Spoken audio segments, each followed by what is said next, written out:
14. Gas mixtures. Today, we begin with the study of gas mixtures, a concept that helps us describe the behavior of air, fuel-air blends, and many industrial gases. Think of it like mixing different colored marbles in a jar. Each type of gas contributes to the total pressure and energy based on how much of it is present. Instead of treating every gas individually, we use two key ideas: mole fractions and mass fractions.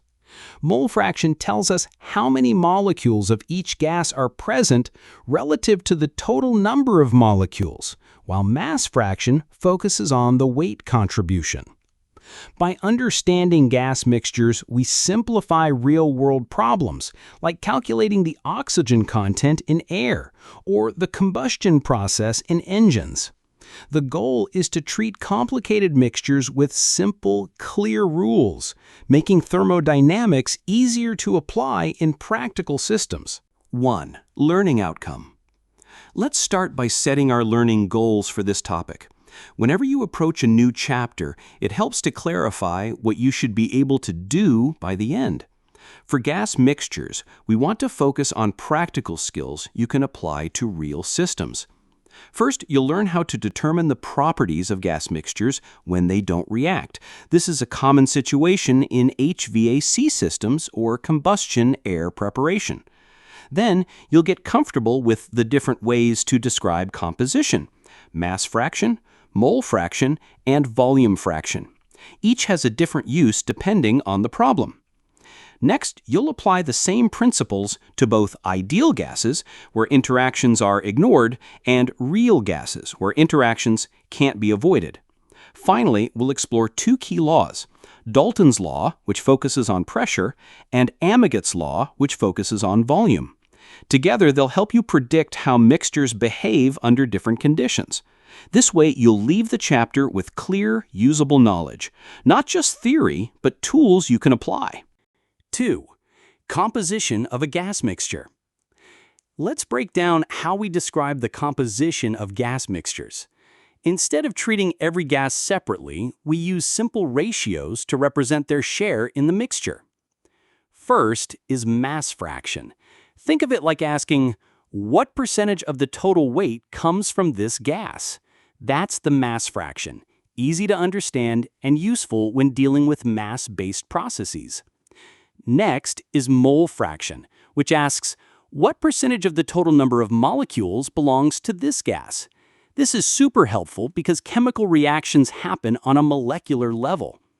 An important rule is that no matter how many gases you have, when you add up all their mass fractions or all their mole fractions, the total must always be 1. That's a quick way to check your calculations. Finally, we introduce two handy properties: the average molar mass and the gas constant for the mixture. These give us shortcut values so we don't have to calculate everything for each component all the time. They simplify your work when applying the ideal gas law to mixtures. 3. PVT behavior of gas mixtures. Now let's look at how pressure, volume, and temperature behave in gas mixtures.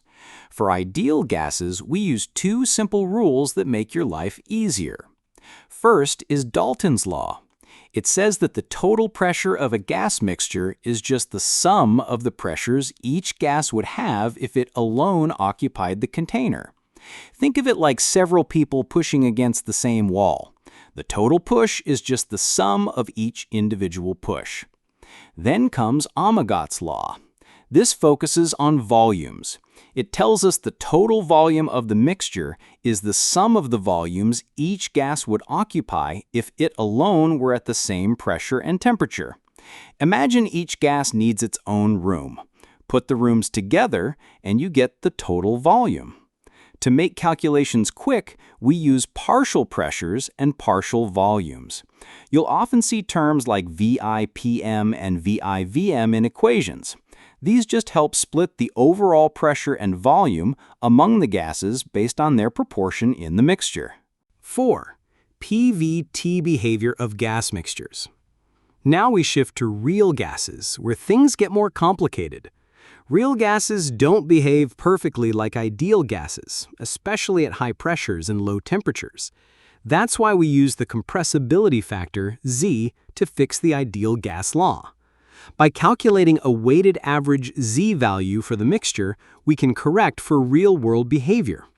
At low pressures, Dalton's law still works well because gas molecules are far apart and don't interact much. But when pressure rises, Amagat's law becomes more accurate because the volume interactions dominate. For tricky cases, we use K's rule. This method simplifies calculations by treating the gas mixture like a single pseudo-pure substance.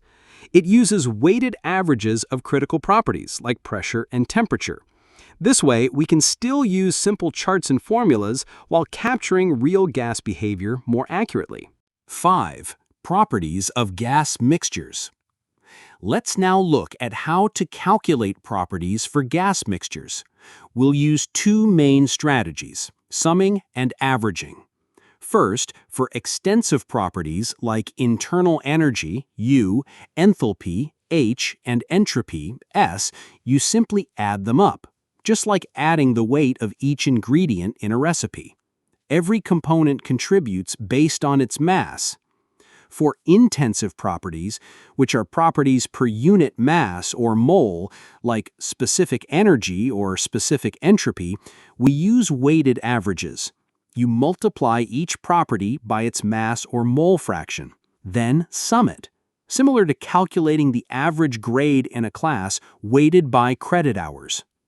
Specific heats, both at constant volume, CV, and constant pressure, CP, followed the same averaging rule, making calculations consistent. When calculating entropy change for a gas mixture, we must use partial pressures. This is crucial because entropy depends not just on temperature, but also on how gases are distributed in pressure. The equation you see helps account for these changes in both temperature and pressure, giving a more accurate picture of energy dispersal in the mixture. 6. Chemical potential and the separation work of mixtures. Let's discuss one of the most important thermodynamic ideas, chemical potential. It tells us how much each component contributes to the Gibbs free energy of a system. Think of it like how much energy value each gas brings to the mixture. Mixing is always irreversible.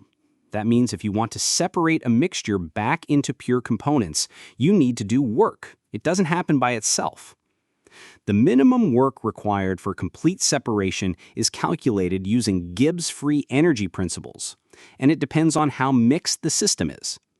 This principle is used in real-life processes like reverse osmosis and desalination. In these systems, we overcome osmotic pressure to separate pure water from salty water. Osmotic pressure tells us the minimum pressure needed, and osmotic rise translates that into the minimum height of water column needed to do the same job. Understanding this helps you connect thermodynamics to real-world applications like water purification and gas separation. 7. Summary of key equations. Let's finish with a quick recap of the key equations you've learned. This is your go-to reference for solving gas mixture problems. First, remember how to calculate mass and mole fractions. They show how much each component contributes by mass or mole count. Dalton's law helps you find total pressure by adding the partial pressures. Amagat's law does the same for volume by summing partial volumes. When dealing with real gases, you use the compressibility factor, Z, to adjust for non-ideal behavior using a weighted average. For energy properties like internal energy, enthalpy, and entropy, you sum over components based on their mass. Lastly, when calculating entropy change in mixtures, you use both temperature and partial pressure ratios to account for the effects of mixing and thermal conditions. This summary ties everything together, giving you a clear checklist when you face any gas mixture problem.